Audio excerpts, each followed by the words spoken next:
Olá pessoal, tudo bem com vocês? O tema da nossa aula de hoje é frequências relativas. O que é a frequência relativa? Na aula anterior, nós falamos sobre a frequência absoluta. Nós descrevemos os tipos de variáveis, né?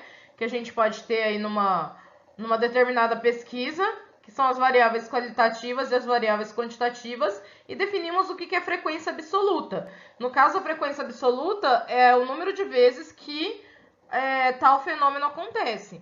A frequência relativa, ela representa esse número em forma de porcentagem, tá? Esse número da frequência absoluta, a frequência relativa representa ele em forma de porcentagem ou em forma de número decimal.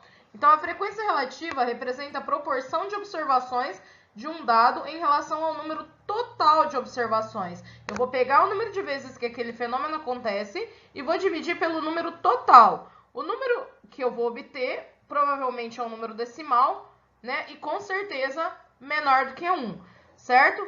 Ou em porcentagem, né? Que no máximo ele seria 100%.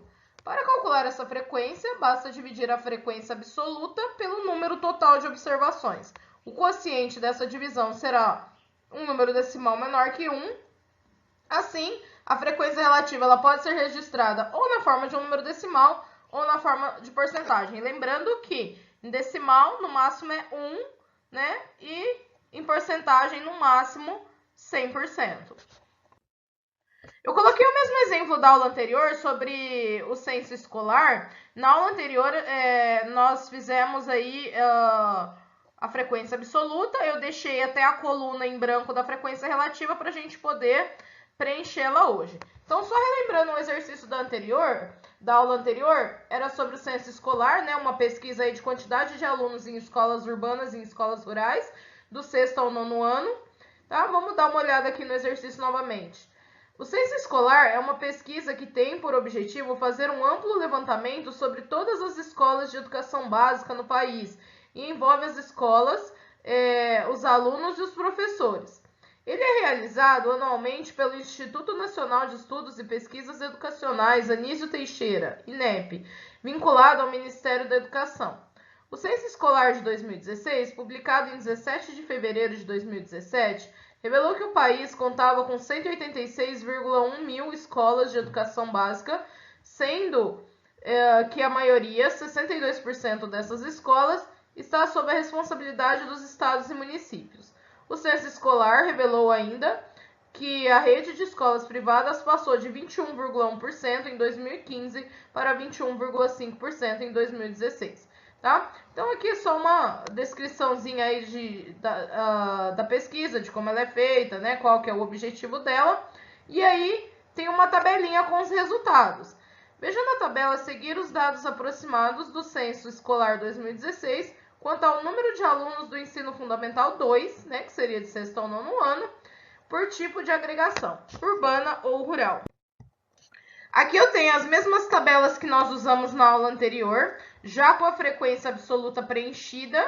Nós já tínhamos preenchido a parte de frequência absoluta, tá? Eu tenho uma tabela 1 aqui, essa tabela, número de matrículas por unidade de agregação no ensino fundamental 2, 2016. E essa primeira tabela, ela dá os dados para a gente, tanto dos alunos de escola urbana, quanto os alunos de escola rural, né, que é um número bem menor comparado aos alunos de escola urbana.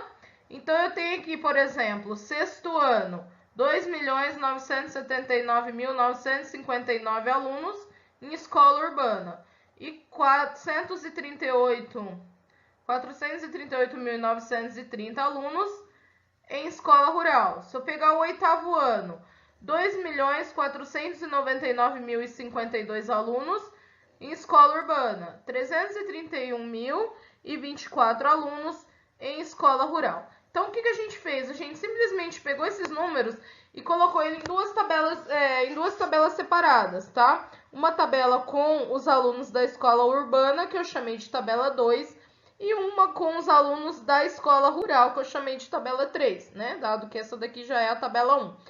Bom, a frequência absoluta nós já tínhamos preenchido na aula anterior. Então, desses alunos aqui, escola urbana, quantos são sexto ano? Coloquei os 2.900.000 aqui. Sétimo ano, 2.800.000. Oitavo ano, né, quase 2.500.000. Coloquei aqui a frequência absoluta. E eu somei aqui o total de alunos, certo? Quantos alunos eu tenho no total de sexto ao nono em escola urbana. Fiz a mesma coisa aqui com os alunos de escola rural, tá? 438.930 no sexto, 300.228 no nono, e assim por diante, somando tudo aqui, deu 1.400.526 alunos em escola rural. E aqui, né, deu 10.792.371 alunos em escola urbana. Agora, então, a gente tem aqui uma variável qualitativa, né, que seria aqui urbana, rural, e eu tenho aqui a frequência absoluta dos alunos. Como que a gente faz para calcular a frequência relativa? O que eu fiz aqui? Eu peguei cada número, um por um, e dividi pelo total. Essa aqui é a tabela número 2, número de matrículas no ensino fundamental 2 em escola urbana em 2016. Então, a frequência absoluta do sexto ano é 2.979.959. Vou pegar esse número e dividir pelo total, que é 10.792.371. Por que a gente faz essa divisão? Por que a gente divide pelo total? Para a gente ter uma noção da proporção. Qual a proporção de alunos que estão no sexto ano? Qual a proporção de alunos que estão no sétimo? E essa proporção a gente consegue enxergar na forma de porcentagem. Nessa tabela aqui, eu coloquei das duas formas. Eu coloquei tanto decimal quanto porcentagem. Geralmente, na maioria dos casos, a tabela vem em forma de porcentagem, tá? Vem também como número decimal, mas os dois dificilmente, tá? Ou tem algumas tabelas que elas colocam uma coluna para o decimal, uma coluna para porcentagem, mas assim, a porcentagem ela dá uma visão melhor da proporção para a gente, tá? Mas aqui nesse caso, para vocês entenderem, eu coloquei as duas formas, só que as duas podem ser usadas, tanto faz, as duas estão corretas. Daí eu peguei esse número, dividi pelo total, deu 0,276. Como que eu faço para transformar um número em porcentagem? Multiplique ele por 100, tá? Porque 27,6% é 27,6 a cada 100, 27,6 dividido por 100, que eu voltaria no número aqui. Então, quando eu quero transformar porcentagem em decimal, eu divido por 100. E quando é o contrário, no caso, que é o meu caso aqui, eu quero transformar decimal em porcentagem, eu vou multiplicar por 100. Tá? Então, multiplicando por 100, a gente anda duas casas com a vírgula para a direita, né? 27,6% dos alunos de escola urbana estão no sexto ano. Mesma coisa nós vamos fazer para os alunos do sétimo ano. 2.800.590, eu vou dividir pelos 10.792.371. Fazendo os cálculos aqui, eu vou ter 0,259, tá? E para transformar o 0,259 em porcentagem, eu vou multiplicar por 100. Anda duas casas com a vírgula para a direita, eu tenho 25,9% dos alunos da escola urbana no sétimo ano, tá? Aproximadamente aí 26. Pessoal, lembrando que como é um cálculo, assim, são números grandes, a gente pode usar a calculadora para estar fazendo esses cálculos aqui, né? Tem algumas tabelas que é uma pesquisa aí com números menores, tal, mas nesse caso aqui a gente tem que usar a calculadora mesmo para fazer os cálculos. Para o oitavo ano, a mesma coisa, né? 2.499.052, dividir pelos 10.792.371, deu 0,231. Esse número tem que ser multiplicado por 100 para ser transformado em porcentagem, e eu tenho 23,1% dos alunos da escola urbana no oitavo ano.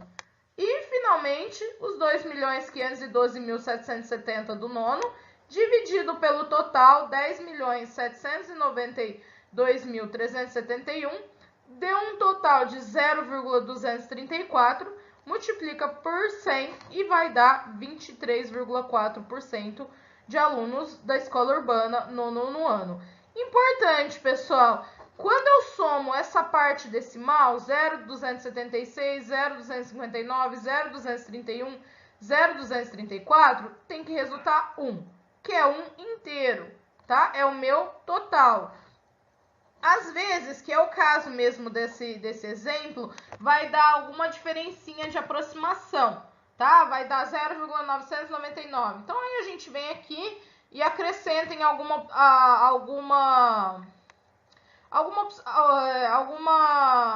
aproximação. Por exemplo, aqui tinha dado 0,233, coloca 0,234, só para poder fechar o 1 aqui. Mas quando dá decimais exatos, aí que não precisa ficar aproximando, aí não tem esse problema. Mesma coisa do lado de cá. Se eu somar todas as porcentagens, tem que dar 100%, que é o total, tá? Se não deu 100%, tem alguma coisa de errado. Daí esqueceu de alguém, tem que englobar todo mundo e o total é sempre 100%. Essa é uma maneira de fazer os cálculos. Outra forma de fazer os cálculos seria por regra de 3, tá? Porque se eu quiser fazer a minha coluna de frequência relativa só com porcentagem, eu posso fazer por regra de 3, tá? Também é uma maneira, talvez até mais fácil de fazer, né? Porcentagem por regra de 3 é mais fácil. Então, o que eu fiz aqui? Essa tabela aqui, eu fiz ela toda por regra de 3. Eu não coloquei a parte decimal, mas ela pode ser colocada também. Eu fiz só com a parte de porcentagem. Então, eu peguei aqui, tudo que é o meu total, 1.450.526, é 100%, tá? O que eu quero saber? 438.930 é o meu X, certo? Então, ó, em todas elas, tá vendo? Eu coloquei o total como 100%. O número que eu quero descobrir aqui, 380.344, X. Mesma coisa aqui, 1.450.526 é o meu total? 100%. O outro que eu quero descobrir, 331.024, X, dá 1.450.526, 100%. Então, sempre o total a gente começa por aí. O total é 100%, o outro é X, e aí a gente multiplica em cruz, tá? Multiplicando em cruz aqui, né, vai ficar 1.450.000x igual a 438.930 vezes 100. Faço a multiplicação, passo dividindo. 30,3% dos alunos estão no sexto ano, tá? Se eu tivesse feito em número decimal, aqui era só voltar, no caso, duas casas. Então, daria 0,303, porque de porcentagem para decimal, a gente divide por 100. Posso voltar em duas casas, 0,303. Mesma coisa aqui, multiplica em cruz, passa dividindo, 26,2% no sétimo ano. Se eu quisesse em número decimal, volta duas casas, 0,262, porque porcentagem por 100 divide por 100. Oitavo ano, também, mesma ideia. Esse é o oitavo ano. Multiplica em cruz, 1.450.526x igual a 331.024, que multiplica 100. Multiplicar por 100 é a mesma coisa que acrescentar dois zeros aqui. Passo 1 milhão dividindo, deu 22,8%. E se fosse em número decimal, seria 0,228, tá?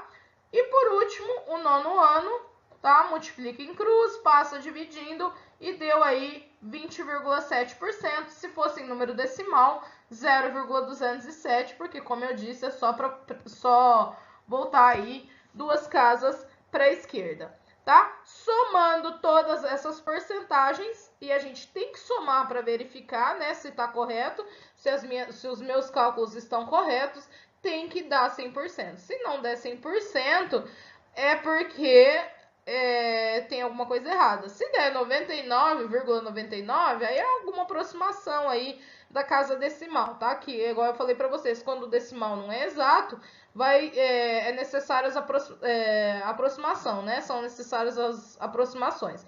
Mas quando o decimal é exato, aí a gente não tem esse problema. Pessoal, por hoje é só.